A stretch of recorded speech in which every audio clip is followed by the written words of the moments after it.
বাংলাদেশে কোরআনের রাজ কায়েম হবে ইনশাআল্লাহ।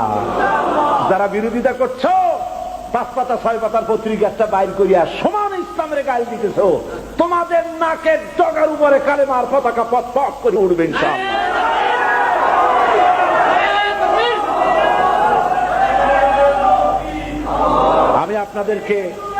আমি আপনাদেরকে বলবো, বাংলাদেশকে ভালোবাসুন, বাংলাদেশকে ভালোবাসুন, বাংলাদেশকে ভালোবাসুন, এবং এই দেশে যতদিন থাকবেন আল্লাহ আপনাদেরকে রাখুন, ইমানের সাথে রাখুন। বলি আমিন।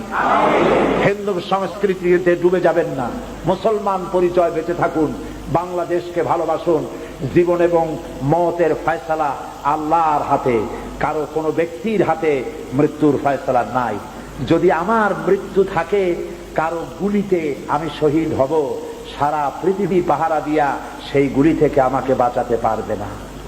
আর যদি আমার জন্য কোনো গুলি আল্লাহর পক্ষ থেকে বরাদ্দ না থাকে, সারা পৃথিবী বৃষ্টির মতো আমার প্রতি আমাকে লক্ষ্য করে গুলি ছুড়লে আমার একটা পশমও হেলাতে পারবে না। এটা আমার ঈমান।